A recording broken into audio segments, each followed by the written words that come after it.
Hello everyone, आप सब कैसे हो? आशा करता हूँ आप सब बढ़िया होंगे। ओके। और आप सभी का वेलकम है एक नए टॉपिक में। लास्ट टॉपिक में हमने देखा था एचटीटीपी और एचटीटीपीएस। ओके। एचटीटीपी और एचटीटीपीएस में जो मेन डिफरेंस जो था वो सिक्योरिटी का ही था। और सिक्योरिटी जो हमारे मीन्स हमारे जो वेबसाइट की सिक्योरिटी। ओके। वैसा वाला सिक्योरिटी नहीं है, ये नॉर्मली एक सर्टिफिकेशन होता है जिसके एसएसएल और टीएसएल के ही थ्रू हमें मीन्स जो हमारी वेबसाइट होती है उसको सिक्योर किया जाता है। ओके। हम देखते हैं लाइक इस टॉपिक में हम नॉर्मली इस वीडियो में हम नॉर्मली एसएसएल और टीएसएल के ही बारे में देखेंगे। ओके, कि ये कैसे सिक्योर करता है हमारी वेबसाइट को। ओके। तो हम अपना टॉपिक स्टार्ट करते हैं। एसएसएल और टीएसएल। एसएसएल की जो फुल फॉर्म होती है वो सिक्योर सॉकेट लेयर है, और टीएसएल की है जो होती है वो ट्रांसपोर्ट लेयर सिक्योरिटी। ओके। दोनों का वर्क सिक्योरिटी प्रोवाइड करना है। ओके। बताऊंगा दोनों में क्या डिफरेंस है वो भी आगे देखेंगे, बट हम पहले देखते हैं कि ये सिक्योर कैसे करता है। ठीक है। अब सपोज करो हम क्या करते हैं नॉर्मली, जस्ट वेट। ओके। अब हम क्या करते हैं, हम अपने पीसी से कोई भी वेबसाइट विजिट करते हैं। ओके। वेबसाइट विजिट करते हैं, सपोज करो कि मैंने बैंक की वेबसाइट विजिट करा। ओके। बैंक की वेबसाइट में हम क्या करते हैं, नॉर्मली लॉगिन करते हैं, यूजर आईडी पासवर्ड देते हैं, तभी हम अपने बैंक से लॉगिन कर पाते हैं। ओके। अब सपोज करो कि मैंने अपना यूजर यूजर नेम दिया है, पासवर्ड दिया है। ओके। अब ये क्या करेगा, बैंक के जो सर्वर भी होगा, जो कोई भी सर्वर में मीन्स लाइक बैंक यूज करते हो सर्वर पे जाएगा। ओके। और वो नॉर्मली चेक करेगा कि ये यूजर है या फिर नहीं है। ओके। ये जो यूजर है, यूजर आईडी और पासवर्ड से चेक करेगा कि ये यूजर है या फिर नहीं है, हमारे बैंक में इसका मीन्स आईडी अकाउंट है या नहीं है। नॉर्मली अगर होगा तो नॉर्मली लॉगिन कर देगा। ओके। बट अब सपोज करो कि जो हमारी वेबसाइट है, ओके, बैंक की जो वेबसाइट है वो एचटीटीपी यूज करती है। ओके। उस टाइम पे क्या होगा? ओके। उस टाइम पे क्या होगा, उस टाइम पे ये होगा कि नॉर्मली हमने सपोज करो कि हमने यूजर नेम में हमने कुछ भी दिया, ए बी सी, मैंने कुछ भी नंबर दे दिया, यूजर नेम मेरा कुछ भी है एबीसी, पासवर्ड मेरा 1234 पासवर्ड है।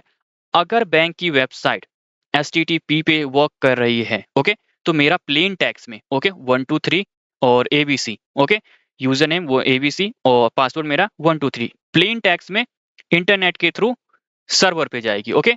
प्लेन टेक्स्ट में जाएगी, कोई भी इंक्रिप्शन फॉर्म यहाँ पे यूज नहीं होगा। ओके। एचटीटीपी में। ओके।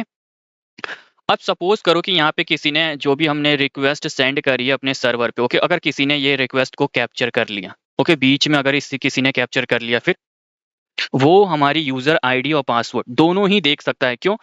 देख देख तो सकता है, उसमें भी देख सकता है, बट यहाँ पे प्लेन टेक्स्ट में है, इसीलिए उसको पता चल जाएगा हमारा यूजर आईडी और पासवर्ड, और नेक्स्ट टाइम पे वो हमारा अकाउंट लॉगिन कर लेगा और हमारा सारा पैसा खाली कर सकता है। ओके। तो इसी चीज को रिजॉल्व करने के लिए, ओके, एचटीटीपीएस का इंट्रोड्यूस हुआ है। ओके। और एस इसलिए यूज होता है सिक्योरिटी के लिए, एचटीटीपीएस सिक्योरिटी के लिए, और सिक्योरिटी में दो चीज यूज करते हैं, SSL and TSL. Okay. By the way हम यूज एक ही चीज करते हैं, या तो एसएसएल या फिर टीएसएल। ओके। अब एसएसएल और टीएसएल में डिफरेंस देख लेते हैं। ओके। दोनों सिक्योरिटी के लिए ही यूज होता है। ओके। बट जो पहले जो यूज होता था वो एसएसएल यूज होता था। ओके। एसएसएल जो है सिक्योर सॉकेट लेयर है, तो नॉर्मली एक सर्टिफिकेशन होती है। अगर आप देखोगे आप अपने ब्राउजर में यहाँ पे, ओके, यहाँ पे देखो एक सिक्योर कनेक्शन लिखा आ रहा है। ओके।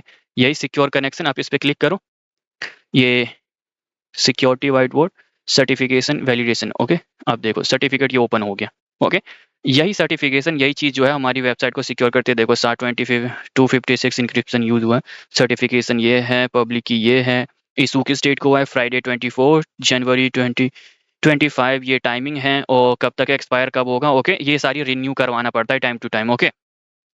तो यही चीज है एसएसएल। ओके। अब देखो एसएसएल जो थे पहले यूज होते थे, एसएसएल के बाद अब जो most of the time mostly जो यूज होता है वो टीएसएल यूज होता है। ओके। एसएसएल जो थे उसमें लाइक कुछ टाइम पहले इसमें एक सिक्योरिटी फ्लो थी, एक तरह से समझ जाओ वल्नरेबिलिटी थी, तो उसको ओवरकम करने के लिए टीएसएल इंट्रोड्यूस हुआ, तब से लाइक टीएसएल ही यूज होता है। बट अभी के टाइम पे most of the person SSL के ही नाम से जानते हैं। ओके। टीएसएल में थोड़ा कंफ्यूज हो जाते हैं, तो आप सब कंफ्यूज मत हो जाना, दोनों एक ही है, बट उससे ज्यादा सिक्योर है टीएसएल, एसएसएल से ज्यादा सिक्योर है। ओके। अब देखते हैं, नॉर्मली ये चीज़ तो मैंने आपको बता ही दिया है कि एसएसएल, आप सपोज करो कि एचटीटीपी पे आप वर्क कर रहे हो, तो नॉर्मली प्लेन टेक्स्ट में हमारा यूजर आईडी और पासवर्ड वो देख सकता है। ओके। प्लेन टेक्स्ट में।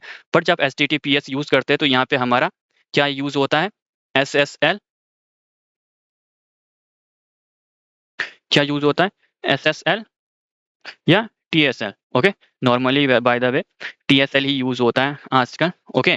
तो टीएसएल यूज होगा, और जो चीज़ भी होगी, ओके, उसे वो सारी चीज़ें इंक्रिप्शन फॉर्म में जाएगी। ओके, अगर आप नॉर्मली यूजर आईडी और पासवर्ड डालते हो, ओके, तो वो क्या करेगा, यूजर आईडी और पासवर्ड को आपको इंक्रिप्ट कर देगा। ओके, अगर बीच में कोई कैप्चर भी कर लेता है हमारी रिक्वेस्ट को, तो उसको समझ में नहीं आएगी, वो डिक्रिप्ट भी नहीं कर पाएगा। ओके, इतना आसान भी नहीं होगा, डिक्रिप्ट नहीं कर पाएगा, और हमारा जो भी रिक्वेस्ट होगा, हमारी यूजर आईडी पासवर्ड, वो सारी सेफ होगी। ओके, तो एसएसएल और टीएसएल में यही चीज थी, और ये टॉपिक को अब हम यहीं एंड करते हैं। और अगर कोई डाउट हो, ओके, तो आप कमेंट कर सकते हो, या फिर आप मुझे मेरे इंस्टा पे डीएम कर सकते हो, तो उस टॉपिक को मैं और डिटेल में समझा दूंगा। बट एसएसएल और टीएसएल इतना ही है, और इतना ही इनफ है हमारे वेब पीटी के लिए। ओके, तो मिलते हैं हम नेक्स्ट टॉपिक में। ओके।